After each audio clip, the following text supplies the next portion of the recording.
Hi, everyone, and welcome to the Fireside Chat Grandparents this evening. My name is Vicki Cochran, and I'm the Family Partnerships Program Manager for Children's Mental Health Ontario. And part of my portfolio is managing a peer support program where we have chapters all across the province connecting parents and caregivers with each other in raising kiddos with mental health challenges. So tonight we have special guests with us from our peer support team who are grandparents. And I would love to invite each of you to kind of tell us a bit about yourself, your situation, and how you came to be your grandchild's primary caregiver. And I'm going to turn to Irene first. All righty, I get to go first. My name is Irene, and my husband and I live in Kitchener, Ontario. Our journey started probably way back, quite a few years ago, like 30 years ago. Um, we um, we adopted our two daughters and had fairly open adoptions. And our younger daughter really, really struggled with it. And as she got to be about the age of 10 or 11, she started really struggling with some mental health issues. Couldn't really sort of figure out why she was here and why her birth mom didn't keep her. And so that started sort of the journey of lots of mental health challenges, many diagnoses, lots of crises, and sort of eggshell walking in our home, which was super challenging. So she left home when she was, I think, 17, quit school, did the surfing kind of thing. And then her and her boyfriend suddenly landed on our couch one day, uh, just after Christmas, and giggling. And she had always vowed she would never have children. And so they're giggling, saying, "I'm pregnant." Oh, we lost you, Irene. I don't know if you accidentally muted. You can hear me. Oh, there we go. We got you back. Okay, so one sec here because my earpiece, I think, just died because that's kind of how today's gone. So let me just turn up the volume here. You sound great right now, so Can thank you hear me you. now? Okay, so Absolutely. so I'll go with this. So anyway, we were quite shocked and they thought this was a good idea. Because our family doctor, who was exceptional, is exceptional, had been very involved with our daughter's mental health care, with admissions to the local um, psychiatric unit, et cetera, et cetera. Obviously, there was an initial referral to Children and Family Services. And so that started the journey through a very tumultuous pregnancy. Her and her boyfriend did come live with us. They were going to parent the child. And, my husband and I, we were early 50s thinking, oh, we're not doing this. We're not ready for grandparenting, especially with the challenge we'd had with our daughter. So they lived with us for the last few months of the pregnancy. And then after the baby was born, they all went to live with the boyfriend's father, who lived fairly close to our house, and so there was a lot of support. But she really wasn't coping well. They were not coping well. Postpartum depression, um, alcohol use, weed use, I would say, not sort of heavier drugs at this time. Um, and lots of conflict. She really wasn't attaching to the child. She was firing all of her family and children service workers sort of weekly. And so I had a lot of communication with Child and Family Services during those times. So at 5 months of age, I got a call at work one day saying that they would be apprehending the baby, and would my husband and I go over to their place and be willing to accept the child. So of course we did that, thinking this would be a short-term situation. We'd get through the crisis, they would get help, they would, get better and do what they needed to do.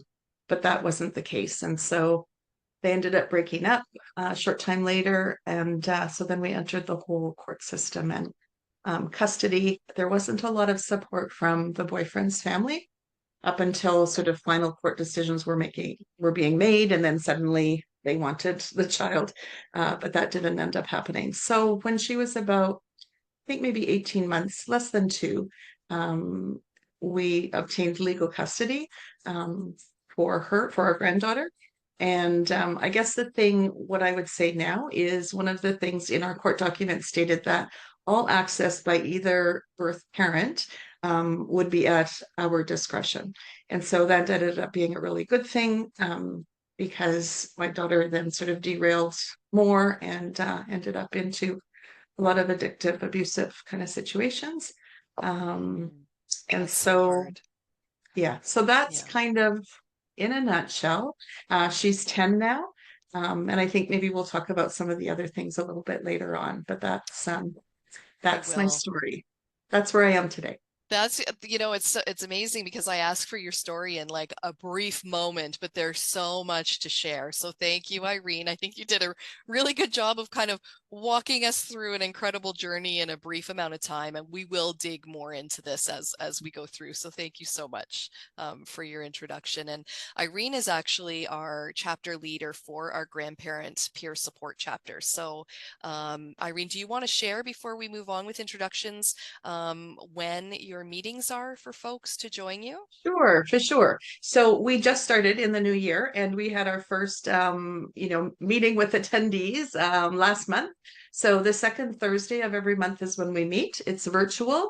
And the reason I really care a lot about this is because through many, many of those early years, I didn't know any other grandparents parenting, and it was a very lonely journey. So I'm very grateful for others I've met and for the others that have joined our chat so far. So the second Thursday of every month Wonderful. at And 7. actually, what I'll invite you to do, Irene, once you mute, is maybe put in your email address so folks can reach Mhm, out to you mhm. directly to connect for more information. Thank Yeah, for you. sure. Thank you. And then we'll move to our next guest, Eilish, who is also a grandparent. Do you want to share a bit about your story, Eilish, to set the stage for tonight's conversation? Sure, I'd love to. So, in 2009, my husband and I learned we were going to be first-time grandparents. Our son was not living at home because of his drug use. So, when we got the news, we were devastated. Certainly not your typical joy-filled response. Mhm. The pregnancy continued, but my son was no longer involved unless he initiated interest in visits. The baby was born in August of 2010, and while again, our son was informed and got to see the baby in hospital, visits thereafter were really problematic at best. Mm. He and I approached CAS with concerns about not being able to consistently see the baby, and since they were already investigating, would we, my husband and I, be interested in taking in the infant? November 2010, our grandson came into care because he was due to have surgery that needed a stable place to heal.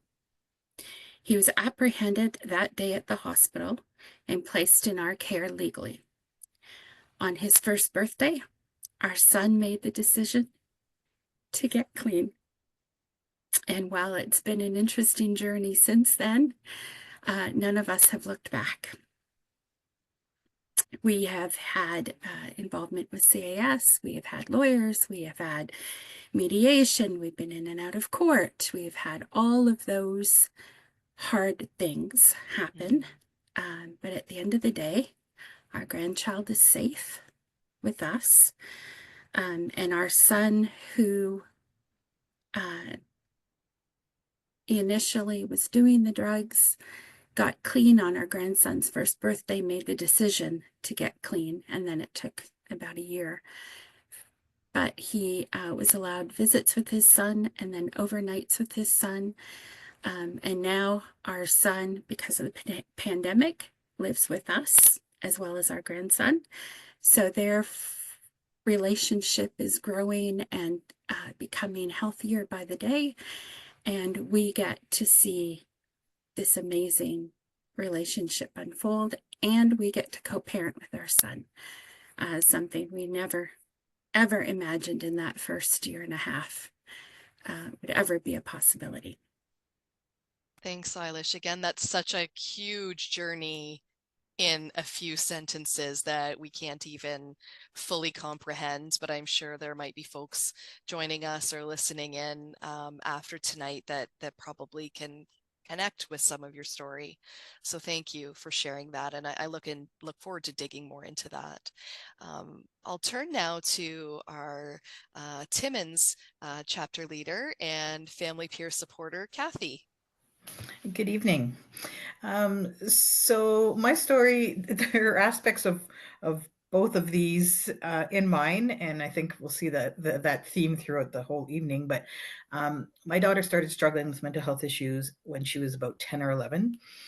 Uh, Over the next 4 years, we did everything anybody suggested to us. Sent her to a 2-week camp for you know young girls or whatever. We did it. She horseback, rode horses and everything. Did anything that anybody suggested, we tried. She was diagnosed with various things depending on who she saw and at what point she saw the doctor. So we started with anxiety, ADHD, depression, borderline personality disorder, bipolar disorder, and later on PTSD, just to name a few. And again, medications, in and out of the hospital, suicidal at all the time, and just learn to use that as a tool with us as well, so that walking on eggshells, because you never knew when she was going to pull that card with us. So at the age of 15, she came and told us that she was pregnant. We didn't even know she was seeing anyone.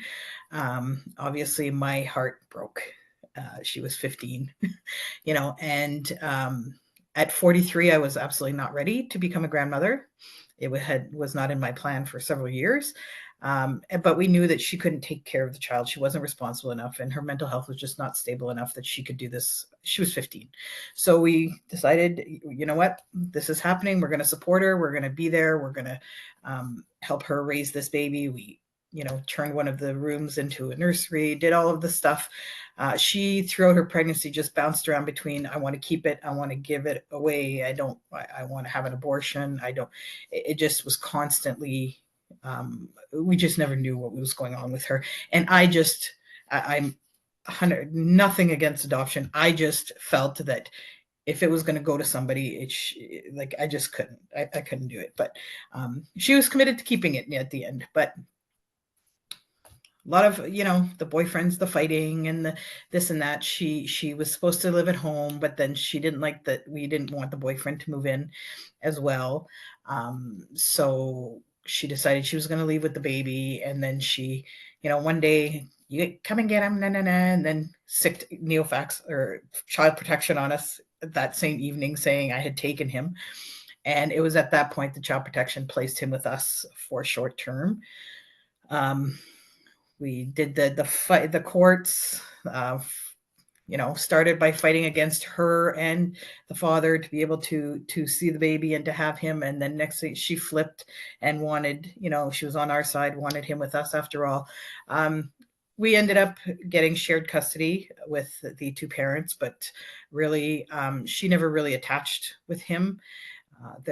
So she, even to this day, is sort of, she's there, but she's more of, it's play dates that they go on. And dad has finally stepped up the last year and a half to 2 years. He hadn't seen him at all since then, and he's been with us for 10 years now. So I don't think he's going anywhere. And he just visits with them, but he's with us now. Thanks so much, Kathy. And again, I know that we're just setting the stage to kind of share where all of you have come from in this journey. And I imagine it's been a complicated process, but if you can turn your mind to what has been one of the hardest things about shifting your relationship from being grandparent to primary caregiver, I wonder if you can tell us briefly about that. And Eilish, I'm going to come to you first on this question.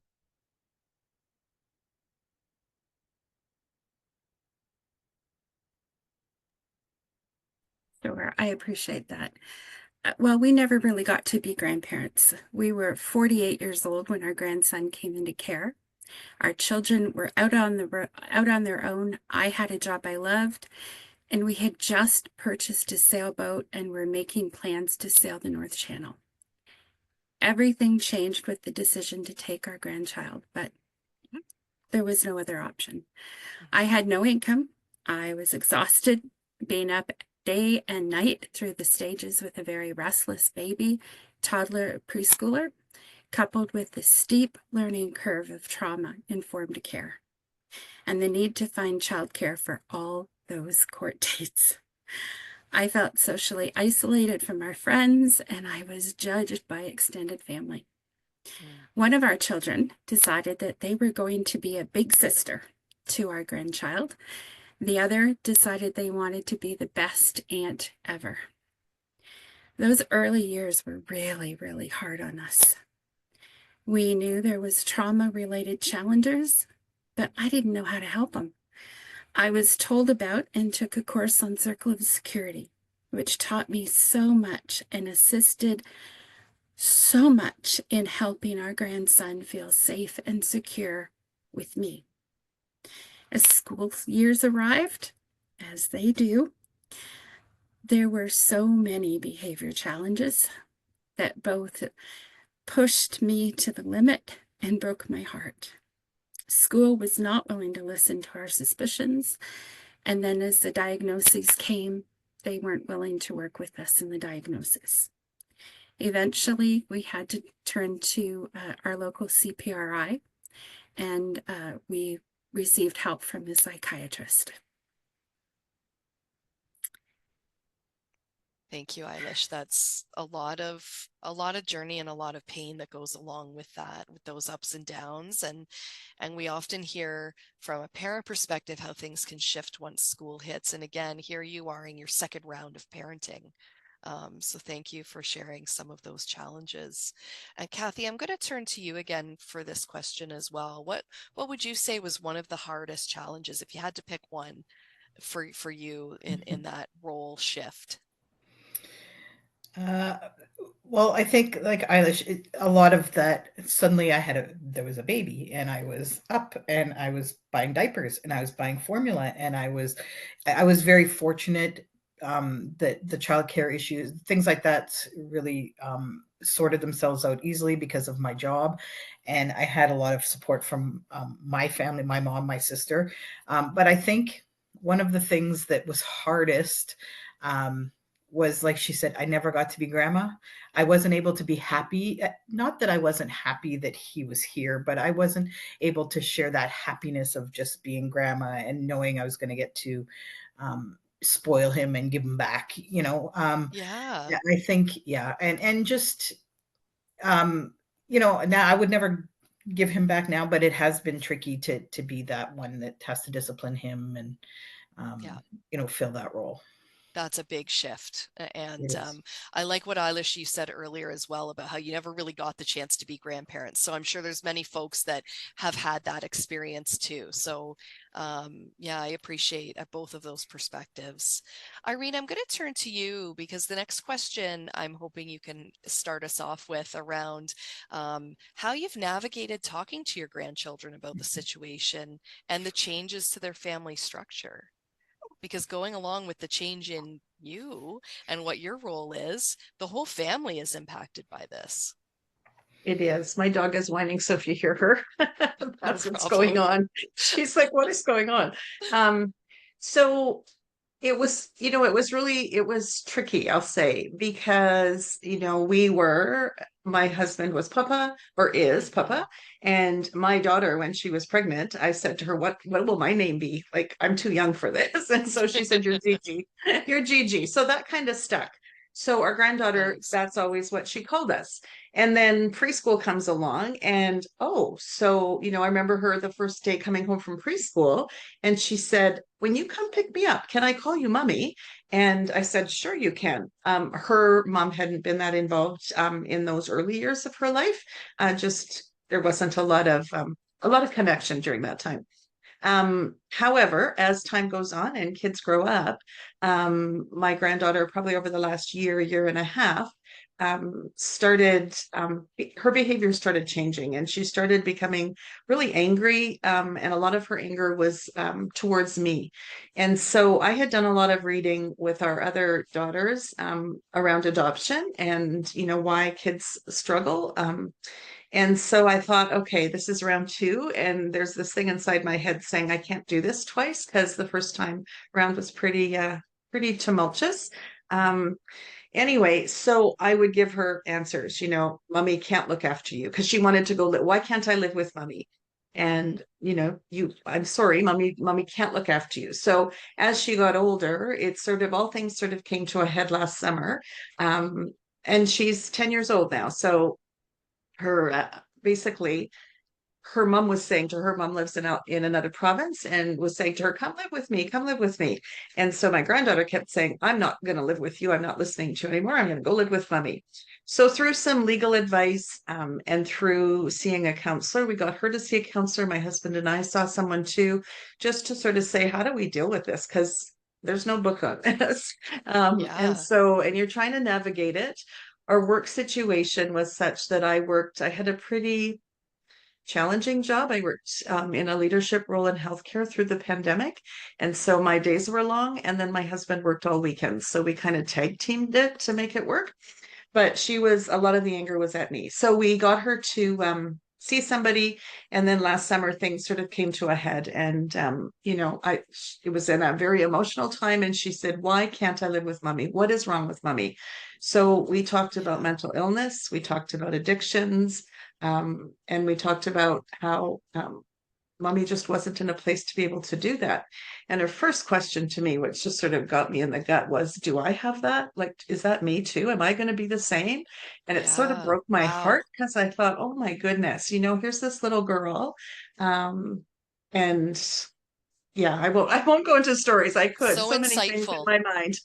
So Anyway, insightful so though at 10, yes, right? Like yes, this just smart really little kind of, girl. Yeah, yeah, so smart. understanding Yeah, that might be something that might connect to her. That's yeah, for amazing. sure.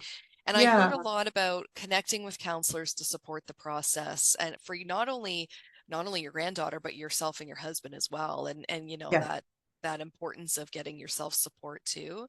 And I also heard you talk about age appropriate answers, and I think that yes. you're right. When they're 2 it's one thing, but when they're 10 they start to be able to understand concepts a lot more, and probably need to better understand the situation around that age so that they're not kind of running into those power struggles with you. So I can appreciate that would have been tough. Thanks, Irene. Eilish, you actually, speaking of something that Irene just said, there's no book on this. I thought that was kind of funny because I think you had mentioned a resource that I'd love for you to share about. It's certainly not a guidebook like what Irene was saying, but you had a title that I think would be helpful for our viewers. Yeah, so I was told about, oh, I'm so sorry. That's okay. I was told about a book early on when our grandson was quite young, and it's called Sometimes It's Grandmas and Grandpas, Not Mummies and Daddies. The book is written by Gail Byrne. The illustrations are by Mary Haverfield, and it was written in 2009, so not around the time that my grandson came into care. And it talks about how sometimes grandpa and grandma are the ones that are raising a child. Sometimes it's because a parent has passed away. Sometimes it's because the parents just can't for whatever reason. And I'm sure we all have lots of reasons. For sure. Every situation is so unique, Every right? situation. Yeah. So when he came into care, since our home was the only one he really knew, we put together a brag book for him. We had some pictures of his parents when they were still together. And then we had pictures of them individually. And then we had pictures of ourselves. And we talked about it. It was very open. Obviously, we didn't talk about why he didn't live with them, but because it's the only home that he's ever known, we really never had to get into that until he hit grade school and questions.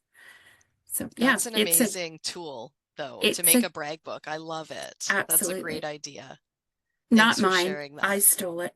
That's okay. This is why we're here, actually, is to share those ideas, right? So hopefully some of our viewers steal some of the ideas we're sharing tonight as well.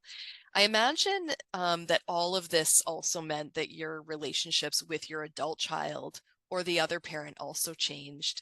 I was hoping we could talk a little bit about that and what it was like and how you sort of manage that relationship with either your adult child or the other parent now.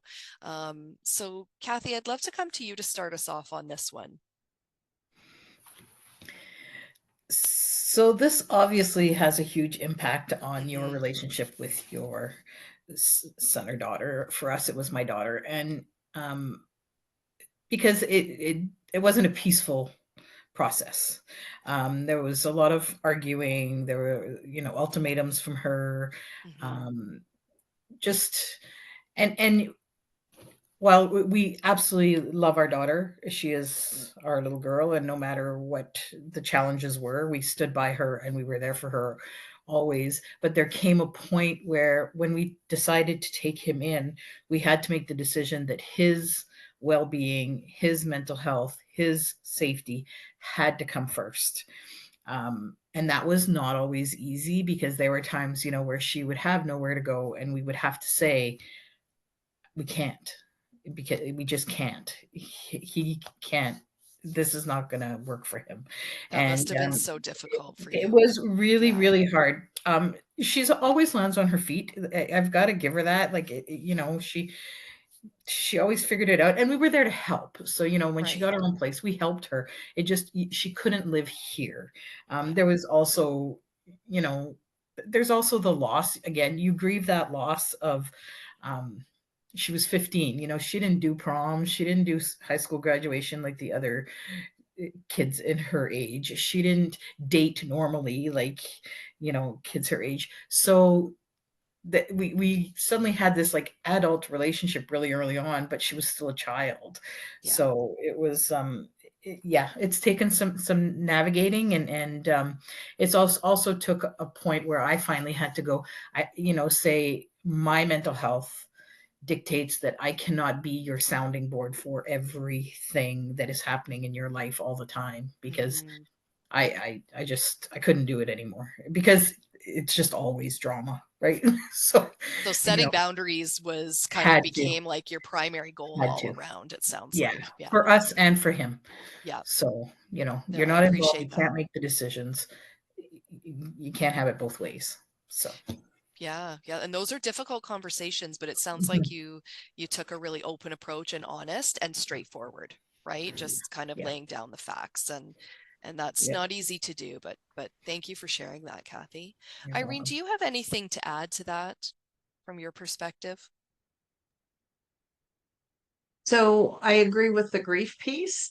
I think, the relationship becomes very different. You grieve, like you said, Kathy, you grieve the relationship. My daughter was very Hmm. angry that we chose our granddaughter over her. That's what it was in her mind.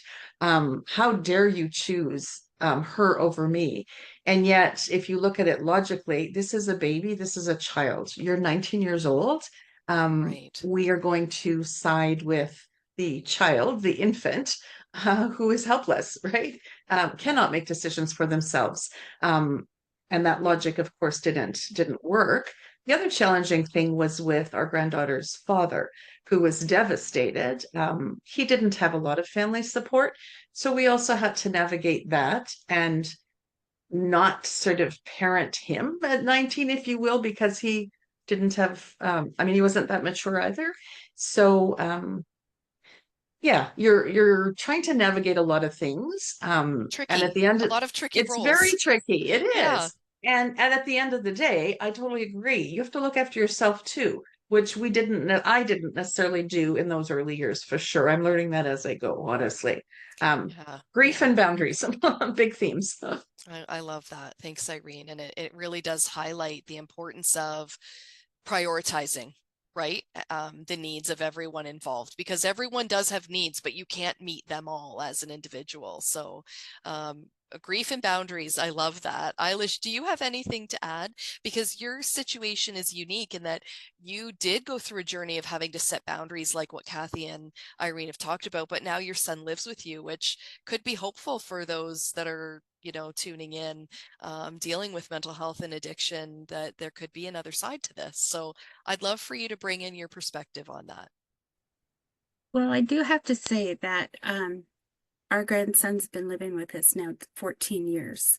Mm-hmm. So it hasn't always been easy. That first year, having visits in our home for our son, we supervised our son's visits.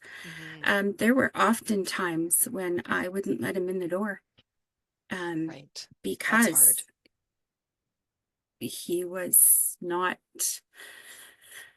stable. Mm-hmm. And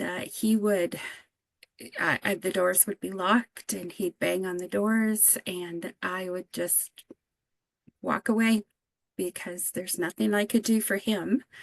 But I had to go and care for that little one who was scared and crying.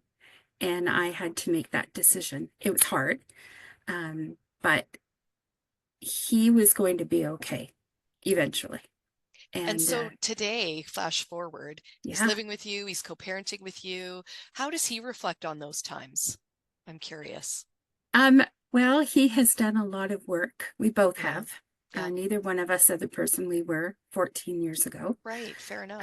I've learned a lot about trauma, and he's learned a lot about his addictions, Yeah, and how they affected him. And he has worked hard to work through those issues. And our relationship is based on trust and talking when he doesn't think I'm being fair, because sometimes I do take the upper hand in a situation. right. And sometimes I let him figure it out himself, because he is almost 40. Right. And once a mom, always a mom, no matter how old they are. Can we all agree on that? We can. Mine are 18 and 21. I'm not there yet, but I think it's going to be hard to, think of them differently at 40. So I hear you. I can tell you that he has some very strong key people in his life. Yeah. Okay. And I have been able to just be mom. Yeah. And not try and navigate that as well. And for that, I'm very, very grateful. Yeah. So I'm hearing boundaries, processing grief, trauma, and learning about trauma, addiction, and other supportive people, and needing a team to kind of help everybody get through it. That's what I'm hearing, and everything all of you have said. Thank you all for that. I think that when we think about becoming the primary caregiver, and that meaning that you become responsible for managing your grandchild's care, your relationship with your adult child or the other parent, I also think about that other parent who may not be your adult child, but also extended relatives. And I'm wondering if we can talk a bit about how you've managed those relationships as well. And Irene, I'd love to come to you first to kind of share how you've managed those extended family relationships or the other parent in the situation. So pretty tricky. I guess, early on, I would say I am also not the same person I was 10 years ago. And it's through learning, right? And life experience, accepting some things, and, not trying to change the world. However, I made it a goal because we had met the boyfriend's family. The mom lives within 10 minutes of us, the dad within 5. So the first, I would say, 2 years of our granddaughter's life, I made sure that I hosted, what did I host? Like the birthdays and those kinds of things. Excuse me. I had everybody there. I said, we're all family. We're not where we thought we would be, but we're doing this for our granddaughter. And so as time went on, it ended up being a one-way street. And so I quickly realized that I started feeling used, I will say. And sorry. That's okay. You know what? You might need to come back to me. I'm going to. Sure. Yeah, I'll turn it over to Kathy, actually. Kathy, do you want to add to this around managing those Sure. extended family relationships?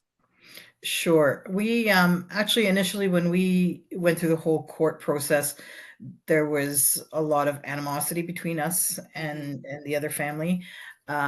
So once we had been granted shared custody and we had the child with us, they really weren't in the picture anymore. They I tried for a little bit and then it just really was very tumultuous. So um it was not until about 2 years ago when, my grandson kind of kept asking about dad, Mm-hmm. sort of, how come he didn't have a dad? Because he would see his mom. I mean, my daughter was around. She would come and see him. She was my daughter. She was here for holidays. She was here for things like that. So he really started to ask. So I had reached out and I had said, just letting um, just I had sent him a text and kind of said, just letting you know, if ever you're interested in being a part of his life, we're willing to discuss that. And he had, gotten back to me. We kind of made arrangements, started with those very short sort of, you can come here for an hour and see him. And we're going to, I was nervous, not going to lie. But he eventually, won us over. He was very committed. And now we're in a position where every weekend my grandson goes to his dad's for a sleepover on Saturdays. So, and whenever he has an extra day off, he's off on the Monday, he'll say, can I have him for 2 nights? In the summer, he takes him to camp. So he spends a lot of time with his extended family as well, his grandparents and things. So we've really managed to, I'm not close with the grandparents. I mean, we're civil, we're cordial, Fair. but, Yeah. we're not going to have big family gatherings, like, I mean, Right. but I think he's better for it. I think it's been good for dad, and Yeah. it's been really good for my grandson. And I said, as long as he wants to go and he is happy when he comes back, we're golden. The day that that stops, Yeah. we reevaluate. It's sort of Amazing. I think a lot of really good points made there. Again, in terms of having boundaries and expectations, but putting the child's needs first and setting aside sort of those difficult things that can sometimes happen, right? yeah. If it was up to No, I me, he would have appreciate been all that. mine, right? And you Right. had to share him for his, yeah. For his benefit too, because you know what we remember or what we don't remember sometimes is our kiddos or our grandkiddos are going to grow up to be adults who need a support network, and that starts in childhood, right? So I really appreciate that point that you've made. Irene, did you want to jump back in and add anything Yeah, before we move on? just a couple of short things. Yeah. I did hear Kathy. I think as time went on, my granddaughter spent a lot of time weekly visits with her dad. Um, but they became more about his immaturity didn't change a lot. He did get married, but they would come see her always at our house, never take her out, and they would want to sort of talk to us more than her. So we had conversations, but things never really changed. And then last summer, our granddaughter decided she no longer wanted to see her dad. She says, I'm done. I've seen him every week for my whole life and I'm done. So Yeah. that's been Yeah, really challenging for me for because I sure. think it's important and I want her to have a relationship. Yeah. But she's old enough to guide it. And so I'm sort of letting that be for now. And, the grandma reached out once in the last 2 years. When can I see my granddaughter? It's more about her and not the granddaughter. So um, we haven't sort of done that. It's very interesting. Sad for me, but another thing that I need to let go of because I would want her, my granddaughter, to have a good relationship with all of her extended family. And I think the reality is that your granddaughter will grow up at some point and potentially have that option to reach out Mhm. herself and learn on her own when you've given her the Yeah, skills to have healthy boundaries and, yeah, safety in her life and all of those great things that you're doing as a grandparent caregiver, right? Yeah. No, I I hope appreciate all so. of those Mhm. perspectives, and I think we've talked a lot about this already, but I want to dig a little deeper into sort of the theme of grief and loss because that has to do with so many things in this scenario. Eilish, I wonder if you can start us off by sharing a bit about how you've managed your journey with grief and loss, and what has helped you the most with getting through some of these tough emotions that come up. Wow. Um, I have a really small, tight circle of friends that get what we've been through with our family. And I am very grateful that they check in on me when I go silent. They know, and they come with Kleenex, chocolate, and coffee. Three things Very important ingredients. very important. They know me really, really well. And sometimes we talk about the hard stuff. I think it was you, Vicky, that said sometimes you have to sit in the yuck. Yeah. And they have graciously learned to sit in the yuck with me, because our journey is one of grief and loss continuously. And sometimes it's easy and sometimes it's not. So sometimes they'll just sit with me. And sometimes we do something normal. Now, I got to tell you that there's one in this group that has raised some family, so they understand that part. And there's another in this group that is a foster mom. And again, So they get it. They get it. Yeah. But that isn't criteria. I think just having people that get you, they don't Right. need to get that. I'm very blessed and fortunate that way. But I also have a really tiny circle. Fair. Sometimes they say it's just a mighty few that hold you up, right? And I think this also kind of highlights the importance of peer support. And Parents for Children's Mental Health is our provincial peer support program, and Irene is our peer facilitator for that, our peer supporter. And certainly, if folks want to connect with others who get it, because there are a lot of folks listening that maybe don't have folks that understand or are supportive, we invite you to join the Grandparents Peer Support Group. You can do that actually by sending an email to grandparents with an S at pcmh.ca, and that will reach Irene directly. Thanks for sharing that, Eilish, and I can appreciate not only the chocolate and Kleenex, but just how important it is to have folks that know you well enough to know when to say, hey, how are you doing? And I have a group of friends too that I call the mamas, who, we went through divorces together, and it's the same kind of concept. If they haven't heard for a while, it's, hey, what's going on? And they knew my kids, and they helped co-parent, and they helped me in lots of ways over the years while I was single parenting. So that circle is important. So thank you. Thank you for that.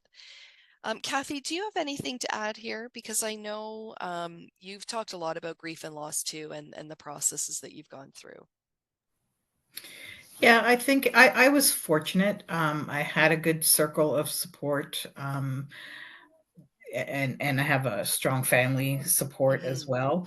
Um, but you never really get over, like, it just hits you once in a while when you know you hear a song on the radio, hear about one of her friends getting married, or and you're just like, we may not get that. But yeah, and I think the other thing for me was that I never really I never felt, I never allowed myself to feel ashamed or embarrassed about the situation that we were in. So I was always very open, because I always felt like if my story can help somebody, then great. And I think that really helped. I didn't keep everything in. Not that I was always kind of verbal diarrheaing all over everybody, but when I was really upset, if somebody said, "What's going on?" I was okay to say, "It's been a rough day," or "It's been a rough weekend," or and I think that really helped. Well, and we know that talking about mental health and talking about these kinds of challenges breaks down stigma. So that's definitely a really important piece to share. So thank you, Kathy. I appreciate that perspective. I don't want to gloss over this piece. I'm just aware of the time, but we've talked a lot about relationships. And one thing we haven't talked about is the couple situation. So if you're a couple, if you could really briefly just touch on what helped you get through this as a couple, how did you manage that change? Because we go through it individually, but when you're a couple, now what? So I'm going to turn to you, Eilish, first. And I just want to kind of say that I remember, and I would love for you to share this story because it brings, I think, some hope about a special trip that you and your husband actually went on. And you started by sharing a story about a sailboat at the beginning of our webinar tonight. Maybe you could share something about what you were able to do this past year, actually. Sure. So To our grandson, I'm mom. He's Grampy, and he's a long haul trucker. So he's gone. Well, he's home 36 hours, and then he's gone again. And he chose to work those kind of hours so that I can be home with our grandson. We know the sacrifice that that is for him and for our marriage, but we felt that that was the most important thing. So we text back and forth. And as Vicki alluded to, and as I mentioned, we love to sail. And we have a little sailboat that we sail at our local gun shoal, just outside of Woodstock. And anyways, so we found out that these 50-foot sailboats were going to be racing in Halifax Harbor. And we went, oh, that sounds fun.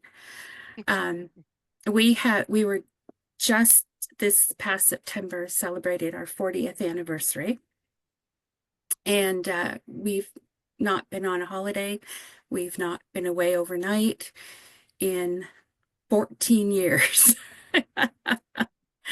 So we, our son is quite able to care for our grandson. So we booked a trip and we went for 5 glorious days. I called every day because I'm mom, and the school knew I was going, the doctor knew I was going. They had all the notes and everything that they needed. But it was reintroducing ourselves to each other, because we really don't have much time together. But it was a wonderful trip away, and something that we don't do on a regular basis. But Thanks it for was fun. sharing that, Eilish. Yeah, I mean, I love that story because it simply shows and illustrates that it can happen at some point. It might take 14 years, it might take 4 years, but you know, you might also have supports already in place where you can do that, but it's really important to take that time together and work that through. Irene and Kathy, before we move on, do you have anything kind of really briefly to add to that helped you as a couple? I think for me, I'll just briefly say, so my husband and I, we had a really tumultuous time when our daughter was not well during her teens. And so we sought counseling at that time because we were on very different pages. And so now here you are when you're thinking, you know, your friends are all socializing and going out and going on vacations and doing all those pre-retirement and retirement things. And we're home raising a child.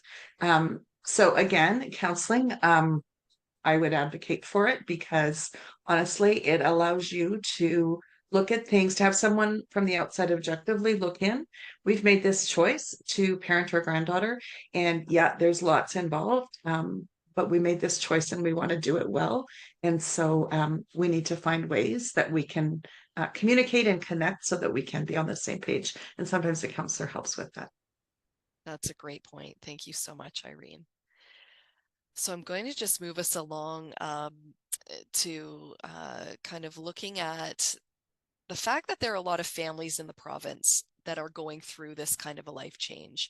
The reality is that does involve child welfare, and all of you have had that experience. And given you've been through a process that involved court, working with CAS workers, probably some community child and youth mental health, I wondered if you could just share how you navigated working with the child welfare system, because that could be really challenging for lots of reasons. And I think I'll go to you, Kathy, to just start us off. And just if you could kind of walk us through things that worked for you to make that successful or to help you get through it, because it's not easy.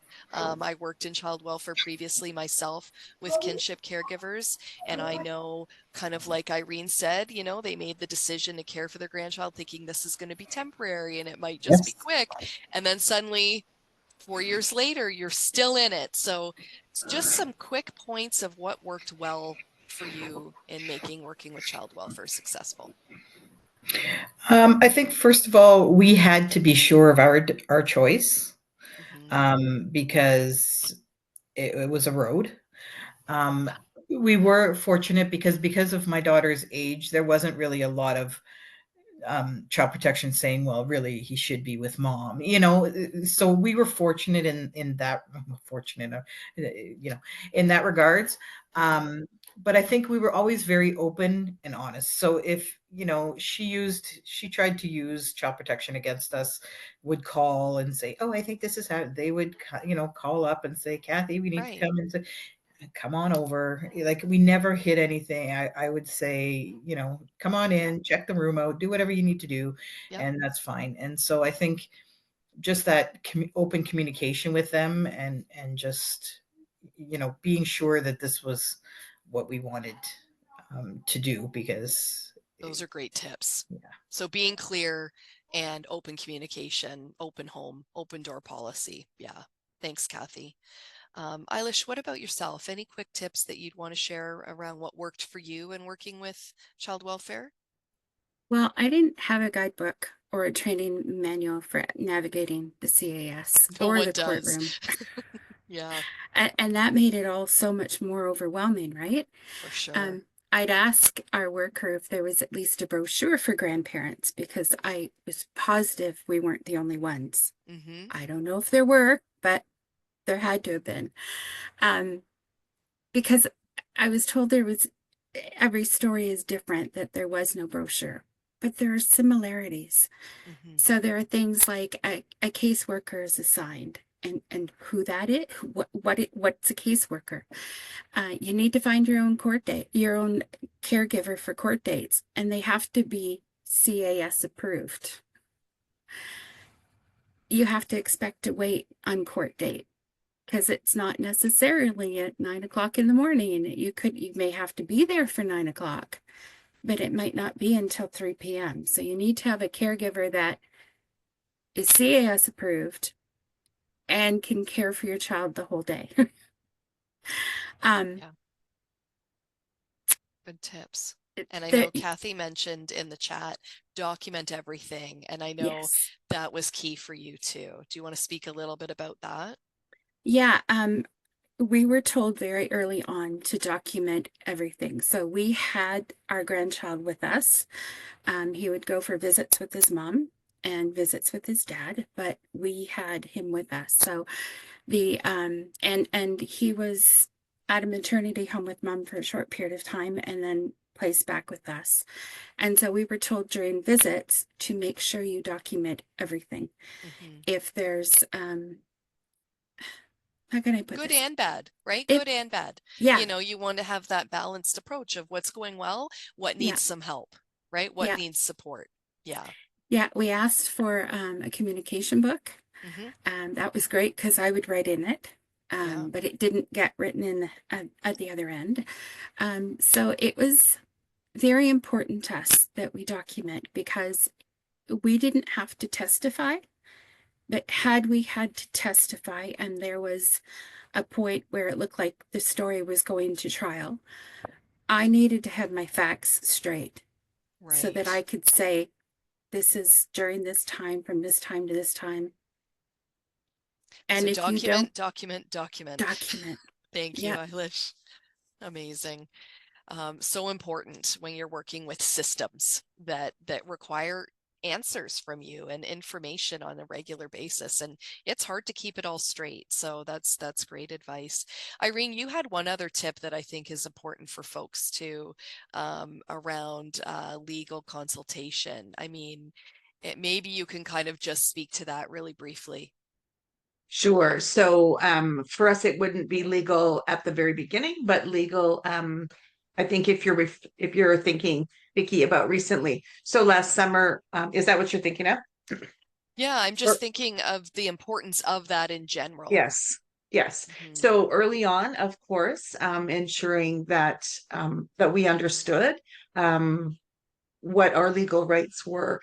And sometimes you would need to find that. Sometimes you couldn't necessarily get that from a family and children's service worker. The other thing that was complicated was all the different workers. We had a worker, our granddaughter had a worker, our daughter had a worker, or, everybody had a worker, and those Right. workers changed. But I will say legal support, getting information, finding out what information you need.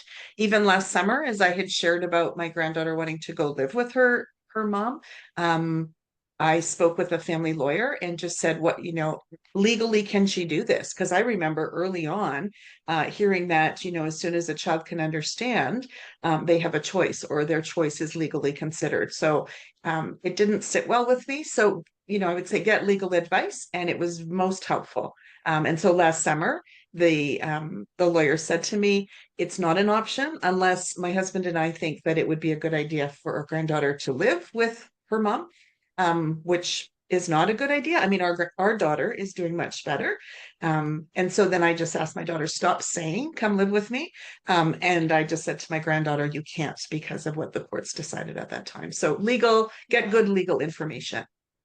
And I know here in London, for example, we have a family clinic where you can actually go in and apply to get sort of some legal advice for free. It is a process. You have to sort of be eligible, but it's certainly, there is some available advice. So I would definitely look further into that in your own community.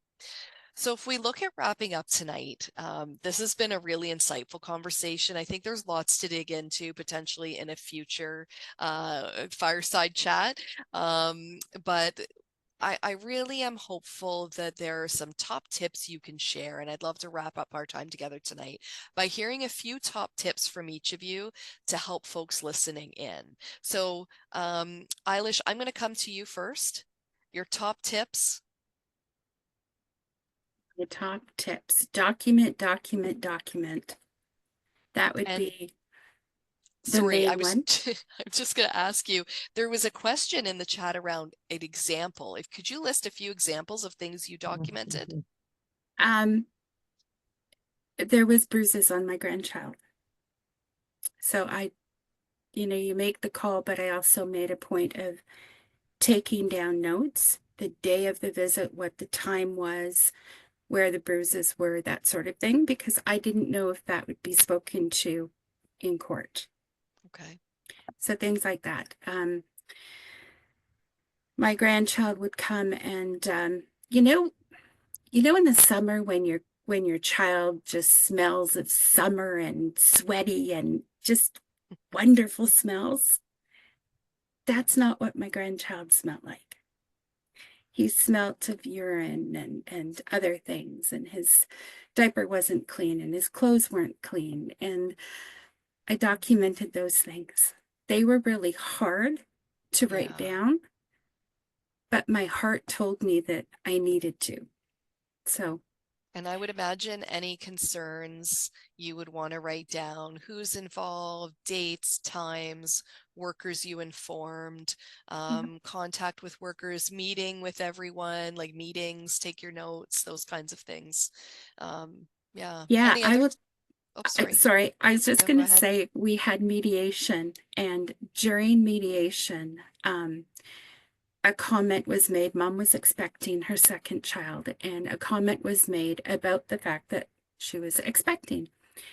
And somehow it came up that she had been out partying the night before.